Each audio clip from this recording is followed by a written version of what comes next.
Hello students, मैं हूं CA Pradnyesh खानाबार and आपके लिए लाया हूं एकदम ताज़ा ताज़ा super strategy for CA final audit की नेक्स्ट 45 डेज आप कैसे प्लान आउट कर सकते हो। How can you plan out your next 45 days and B in a very very safe zone.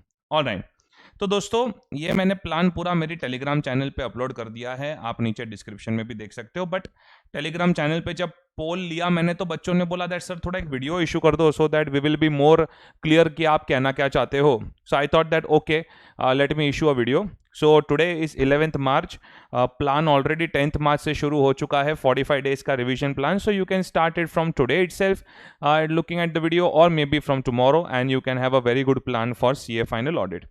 Now let me tell you कि मैं ये plan के अंदर क्या क्या कवर करने वाला हूँ। सबसे पहले एक डेली बेसिस पे क्या टारगेट होने चाहिए।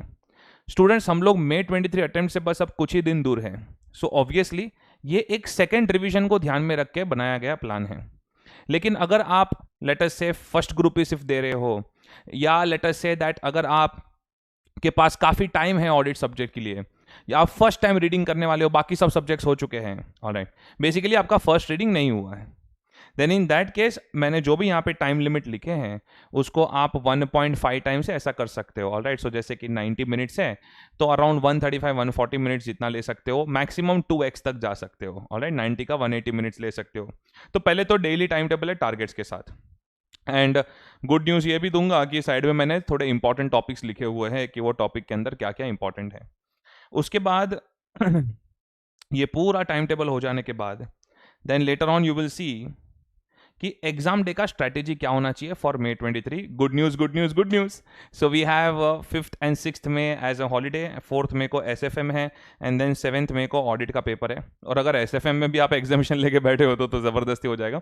बट मैं यहाँ पे 4th 5th 6th का 4th का एग्जाम के बाद से लेके 7th तक कैसे जाना है that I am going to cover it up. Alright, okay, then audit paper लिखते वक्त what are the important tips. I will talk about the important tips also when you are writing your audit paper. Okay, तो चलो without wasting time let us very very quickly start with this.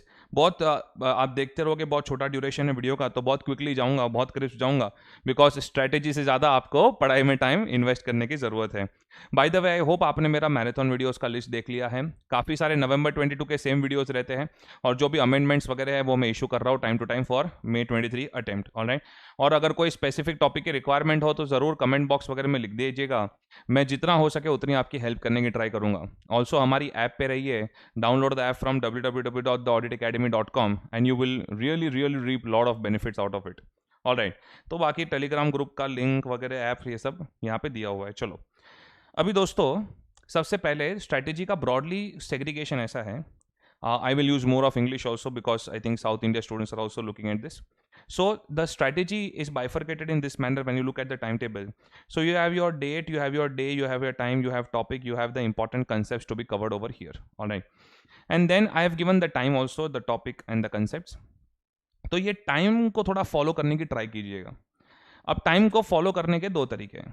एक तो आपका बहुत ज़बरदस्त पढ़ के हो चुका है, तो बेसिकली इतने टाइम में आप काफ़ी कुछ इसमें सीख काफ़ी कुछ कवर कर सकते हो।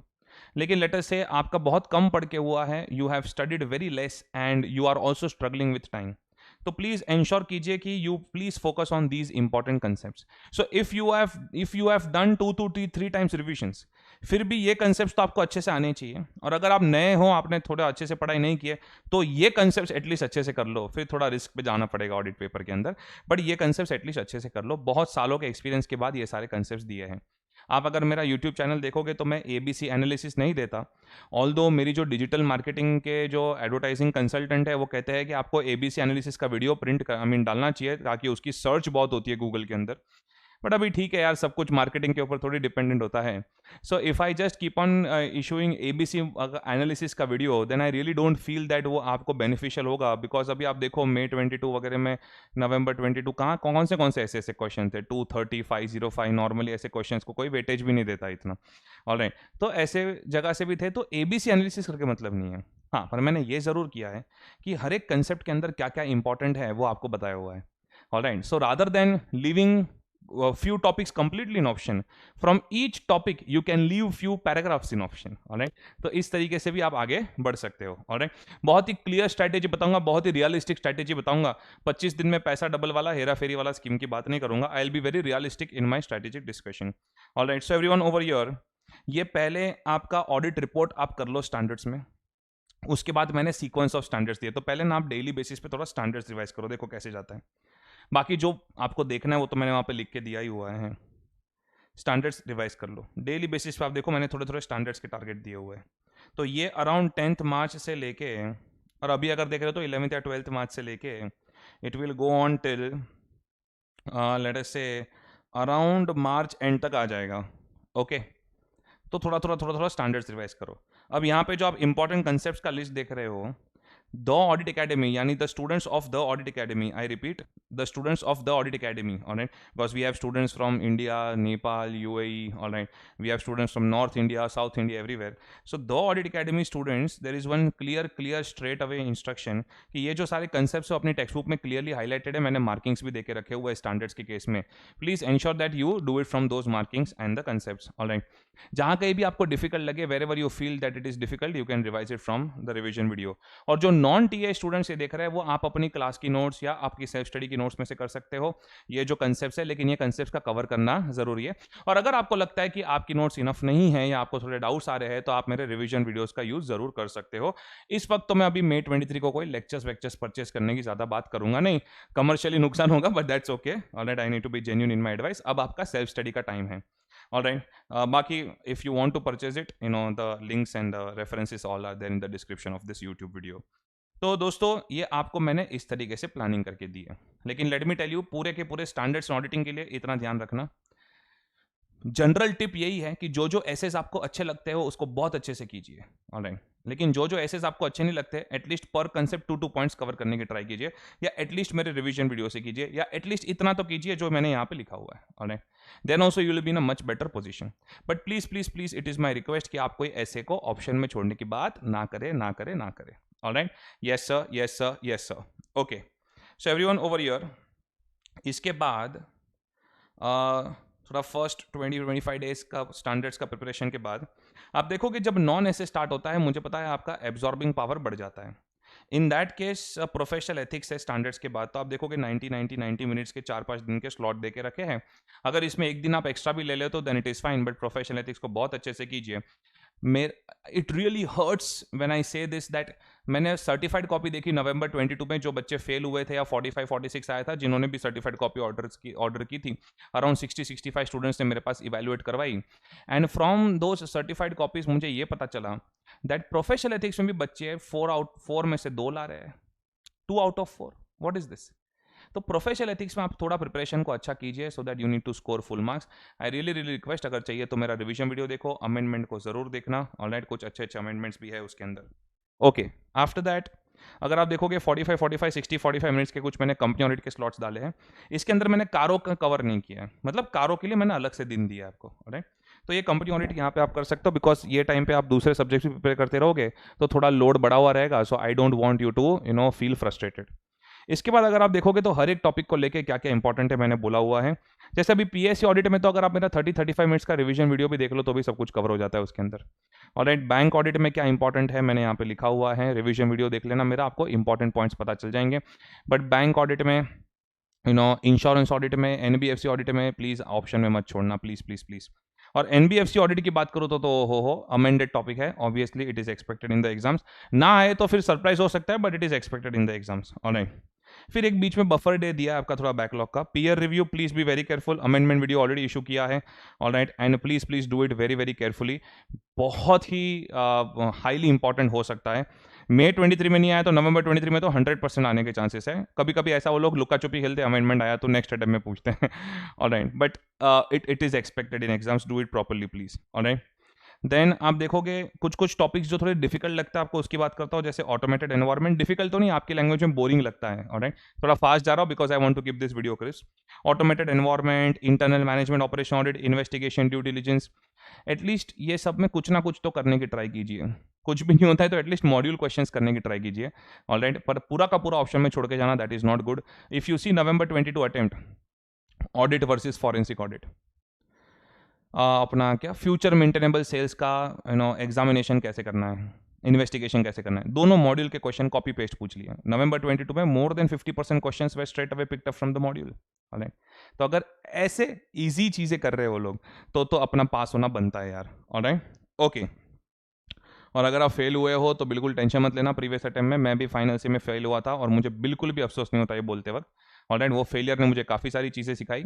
एंड नेक्स्ट सेकंड अटेम्प्ट जो मैंने दिया उसमें I missed my rank by 8 marks. Alright, and मैंने सारे सब्जेक्ट्स में एग्जामिशन लाया। ओके, सो फेलियर से सीखा हो, so don't worry about it. Alright, हो जाता है कभी कभी। अब ये ऑडिट ऑफ CFS वगैरह में ना मेहनत हम लोग करते लेकिन बच्चे ध्यान ही नहीं देते। 30 मिनट्स का अगर मेरा नवंबर 22 का रिवीजन वीडियो देखा होता तो सेम 23rd या 24th मिनट पे है। किसी ने कमेंट भी किया था कि ये क्वेश्चन आ सकता है सर, मस्त कवर किया है, एंड वही का वही सेम क्वेश्चन आपका आ गया एग्जाम में। ऑलराइट, सो थोड़ा आप प्लीज जो मैंने टिप्स एंड टेक्निक्स दिए हैं वो थोड़ा फॉलो कीजिए प्लीज। ऑलराइट, फॉरेंसिक ऑडिट का वर्ड अभी फॉरेंसिक अकाउंटिंग हो गया, बाकी तो सब थियरी पॉइंट सेम रहते हैं। ऑडिट कमेटी को लेकर मैंने ऐप में एक वीडियो अनलॉक करके रखा हुआ है, देखना है तो देख लेना, बाकी टेलीग्राम चैनल पे मैंने नोट्स भी दिए हुए हैं। ऑलराइट, MCQ फेवरेट बहुत होता है। सबसे बड़ा प्रॉब्लम है tax audit. Alright, tax audit में आपको क्यों लगता है कि आपको फॉर्म 3CD के सारे क्लॉजेस बाय ऐड करने हैं? कौन कर सकता है मुझे बताओ? जिन्होंने टैक्स ऑडिट में प्रैक्टिस की वो कर सकता है, बाकी कौन कर सकता है? बाकी जिन्होंने बहुत ज्यादा रिवीजन की वो कर सकता है। आम आदमी की बात करो, रियलिस्टिक बात करो, कौन कर सकता है? लेकिन इनकम टैक्स के प्रोविजंस तो आते हैं आपको, तो आपको फॉर्म 3CD को 2 बार रीड कर लेना है। इनकम टैक्स के प्रोविजंस लॉजिकली आपको आने चाहिए। सेकेंडली, इलस्ट्रेशंस के जो क्वेश्चन है और मॉड्यूल के जो क्वेश्चन है उसको कवर कर लेना है, दैट्स इट। ऑलराइट, बाकी मेरी टेलीग्राम चैनल पर रहिए, मैं भी टैक्स ऑडिट के लिए कुछ जबरदस्त चीजें लाने वाला हूँ। Alright, so be over there, because मुझे पता चल चुका है कि सबसे बहुत बड़ा प्रॉब्लम है बच्चों का ये, एंड 4-8 मार्क बच्चे के सीधे सीधे चले ही जाते हैं। नवंबर 22 में मैंने एग्जाम के दिन पे बोला था टैक्स ऑडिट का एक 2-3 पैराग्राफ कुछ बोला था करके जाओ, एंड उसमें से क्वेश्चन आ गया था। मैं नहीं बोल रहा हूँ कि मैं जो बोलता हूँ उसमें से आता है, बट एक अराउंड 10 ईयर्स के एक्सपीरियंस का असर पड़ता है। Alright, okay. Liabilities of auditor में बड़ी बड़ी पैराग्राफ्स करने की ट्राई मत करना। जो लास्ट के 2-3 पेजेस मॉड्यूल है या मेरी नोट्स है या जो बच्चे लोग करते हैं तो उसमें सेक्शन ओरिएंटेड जो नॉलेज है वो ले लेना और मॉड्यूल के क्वेश्चन सॉल्व कर लेना, that's it. Audit of insurance में बच्चे ऑप्शन में छोड़ के जाते हैं, मुझे पता है कोई भी बच्चा 100% सब कुछ पढ़ के नहीं जाता। देन इन दैट केस आप एटलीस्ट मेरे रिवीजन वीडियो में देख लेना, मैंने कुछ कुछ इंपॉर्टेंट टॉपिक्स बोले, वो टॉपिक्स कवर कर लेना। CARO 2020, my god, you need to do it properly. Institute ने भी बहुत क्लियरली बता दिया है that you need to do it properly, so please CARO 2020 को अच्छे से रिवाइज कीजिए। आप देख रहे हो जैसे जैसे आप नजदीक आ रहे हो अटेम्प्ट के, वैसे वैसे मैंने कौन से टॉपिक्स यहाँ पे लिए हुए हैं। देन आपका 1-2 दिन का बफर रखा हुआ है बैकलॉग वगैरह क्लियर करने के लिए। ओके, अब एग्जाम डे स्ट्रैटेजी मैंने बहुत दिल खोल के यहाँ पे लिख दिया कि आपको क्या करना है फॉर एग्जाम डे स्ट्रैटेजी। जब आप SFM का पेपर देके आते हो उस दिन पे आप 100% बाय हार्ट करने वाले टॉपिक नहीं कर सकते। थोड़ा बहुत जो आपको कंफर्ट है, where you are very much comfortable, alright, ऐसे टॉपिक्स कीजिए। एकदम ही सेंसिटिव टॉपिक्स भी मत ले लीजिए like professional ethics and stuff. Alright, देखिए इन्वेस्टिगेशन, ड्यू डिलिजेंस, इसमें बाय हार्ट करने वाले टॉपिक्स नहीं है। ऑडिट ऑफ CFS और 6-7 एसेस ब्रॉडली ऑडिट रिपोर्ट के एसेस और जो आपके फेवरेट एसेस होते हैं वो, और उसमें जो मैंने टेबल में लिखा है उतनी ही चीज़ें कवर कीजिए, उतनी ही चीज़ें रिवाइज कीजिए तो भी बहुत हो जाएगा। 5th में जो आपका पूरा दिन है मैंने 13 आवर्स गिने हुए हैं, एंड उसके अंदर हेविली स्कोरिंग एंड जो फेवरेट टॉपिक्स आपके होते हैं उसे कवर कीजिए, बहुत स्ट्रेस फ्री तरीके से कवर कीजिए, बिकॉज इसमें से अगर क्वेश्चन आए तो आपका जाना नहीं चाहिए। प्रोफेशनल एथिक्स, कंपनी ऑडिट, कारो और जो थोड़े रिमेनिंग एसेस है उसे भी खत्म कर दीजिए। और जितना हो सके उतना प्लीज ये चीज़ों को खत्म कीजिए। 6th में मैंने फुल डे रखा हुआ है, जो बच्चे ध्यान नहीं देते वो चीज़ के ऊपर, प्रोफेशनल रिस्क लेके बैठे रहते बस, बाकी ये सब चीज़ों पे ध्यान नहीं देते। Peer review, quality review, bank audit, NBFC, because इसमें थोड़ा रिटेंशन पावर कम होता है बच्चों का, तो बच्चों को थोड़ा प्रैक्टिस चाहिए ऑलराइट इसके अंदर करने के लिए। मे बी आप इसमें ऑन एन एवरेज अराउंड देख रहे हो 1 2 3 4 5 6 7 8 9 10 एंड देन 11 गिन लेते हैं अदर टॉपिक्स के लिए। सो वर्किंग आवर्स आपके 13 आवर्स रखे हुए हैं, तो ऑन एन एवरेज आपका 50-60 मिनट्स में एक एक टॉपिक उड़ते जाना चाहिए। और कुछ कुछ तो बहुत ही जल्दी हो जाएंगे, जैसे ऑटोमेटेड एनवायरमेंट वगैरह, तो 30-35 मिनट्स में भी आपका खत्म हो सकता है। वैसे आपका एवरेज आउट हो जाएगा, don't worry about it. Alright, और बिकॉज आपने स्टडी प्लान फॉलो किया होगा तो आपको चीज़ें ताज़ा होगी, इतना प्रॉब्लम नहीं होगा। ओके, देन 7th में जो आपका एग्जाम डे है उस दिन आप RTP के क्वेश्चंस कर लीजिए, प्रोफेशनल एथिक्स के क्लॉज नंबर रिवाइज कर लीजिए, कारो कंपनी ऑडिट के सेक्शन रेफरेंसेस वगैरह आप रिवाइज कर लीजिए, जितनी भी न्यूमेरिकल लिमिट्स है उसे रिवाइज कर लीजिए, टैक्स ऑडिट के रेफरेंसेस को रिवाइज कर लीजिए, ऑडिट कमेटी के टॉपिक को थोड़ा फिर से रिवाइज कर लीजिए, बिकॉज ये जो कुछ ऐसे टॉपिक है जिसमें बाय हार्ट करने वाला स्टफ बहुत ज़्यादा होता है। ऑलराइट, ओके, बाकी 7th में के दिन आपको बहुत ज़्यादा लोड लेने की ज़रूरत नहीं है। Okay, important tips for writing audit paper, ये टिप्स के ऊपर थोड़ा बहुत ज्यादा ध्यान देना please, alright, this is very very very very important. So when I talk about important tips for writing audit paper, सबसे पहले जैसे आपके पास पेपर आता है, जैसे आपके पास पेपर आता है, okay, the first thing that you are going to do is question number आप डिसाइड कर लो, डिसाइड योर क्वेश्चन। जैसे कि आपने डिसाइड कर लिया है क्वेश्चन 2, 4, 5, 6 एंड 1, क्वेश्चन 3 नहीं अटेम्प्ट करने वाले आप, ऑलराइट, ओके। फिर आपका ये डिसीजन हो गया है। फिर जो आपको सप्लीमेंट्री मिलती है जब आप स्टार्ट करते हो पेपर, तो सबसे पहले आप क्या करोगे, एमसीक्यू सॉल्व करोगे in the first 45 minutes, try to finish it off within the first 45 minutes, alright, MCQ का सोल्यूशन। उससे ज्यादा मत लो प्लीज। अच्छा, एमसीक्यू पढ़ते वक्त जो इंडिविजुअल एमसीक्यूज से पहले खत्म कर दो, केस स्टडी वाले को बाद में ले लो, मतलब 45 मिनट्स में पहले इंडिविजुअल एमसीक्यूज खत्म कर दो केस स्टडी वाले को बाद में ले लो। केस स्टडी में काफी बार ऐसा लक हो जाता है कि आपको केस स्टडी पढ़ने की जरूरत नहीं पड़ती, कभी कभी ऐसा हो सकता है।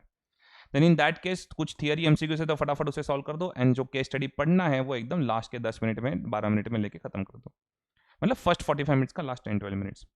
अब मेरी बात जरा ध्यान से सुनो, आपने डिसाइड कर लिया है क्वेश्चन 2, 4, 5, 6 एंड क्वेश्चन नंबर 1 ये अटेम्प्ट करने वाला हूं मैं। अब लेट अस से कि आपका क्वेश्चन 2A स्ट्रांग है, 3B स्ट्रांग है, 4A स्ट्रांग है, 5C या 1B ऐसा कुछ स्ट्रांग है आपका, और 3 नहीं है, चलो 2, 4, 5, 6, 1 जो भी है। पर हर एक क्वेश्चन में से आपको एक एक क्वेश्चन बहुत अच्छे से आता है, बाकी के दो में इतना कॉन्फिडेंस नहीं है।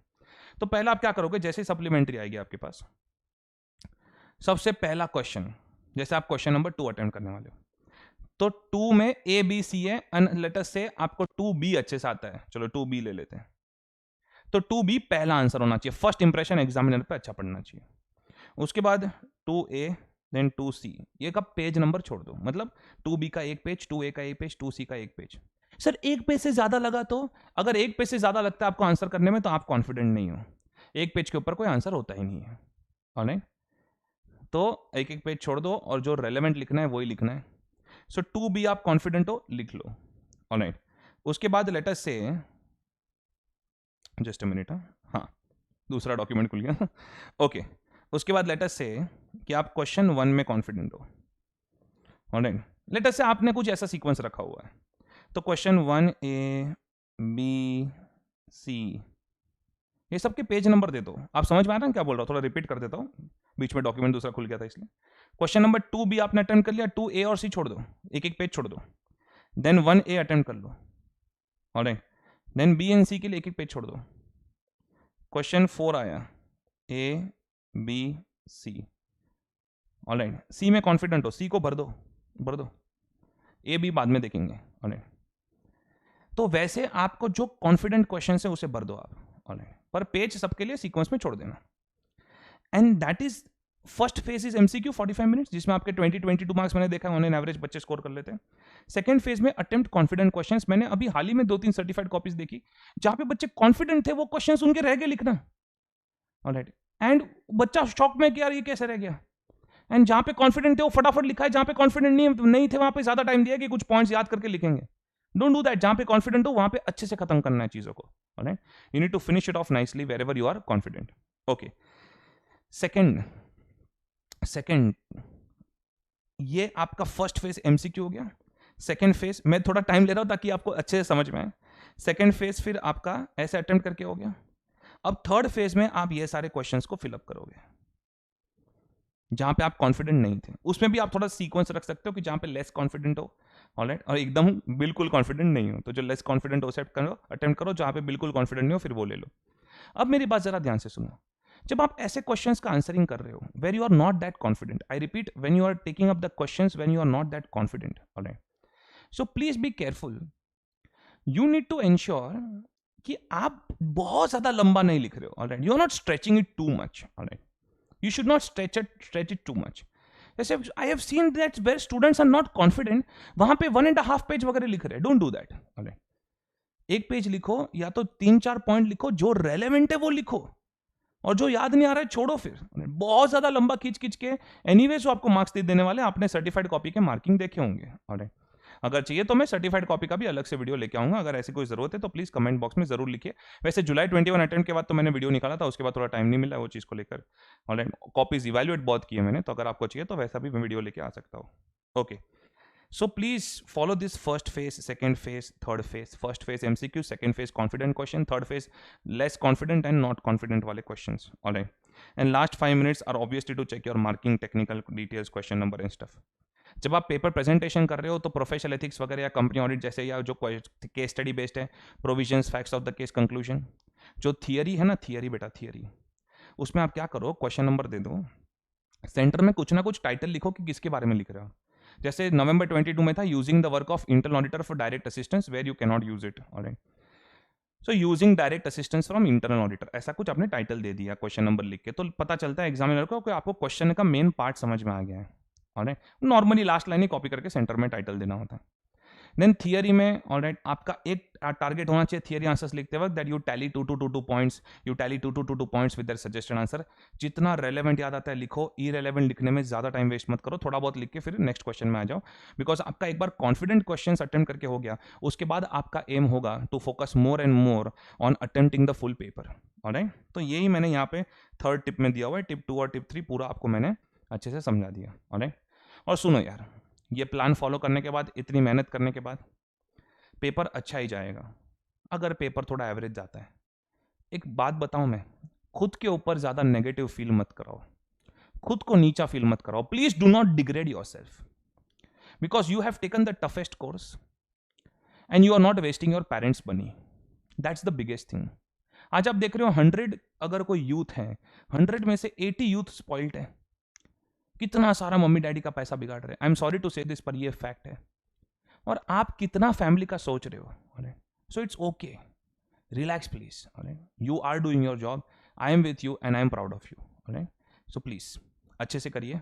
एंड कुछ कंसल्टेंसी चाहिए अगर कि कुछ गड़बड़ हो रही है, पर डार्क सर्कल्स बहुत है आई थिंक एडिटिंग में निकल तो कुछ कंसल्टेंसी वगैरह चाहिए तो ज़रूर कांटेक्ट कीजिए. पर शायद कभी कभी रिप्लाई करने में लेट हो सकता है, पर ज़रूर कांटेक्ट कीजिए. मैं अपनी लेवल बेस्ट ट्राई करूँगा कुछ ना कुछ तरीके से आपको हेल्प करने की. वरना यूट्यूब के थ्रू तो आपको ज़रूर बताता रहूँगा कि आपको जनरली कौन सी चीज़ों का ध्यान रखना चाहिए. Alright, yes, all the best.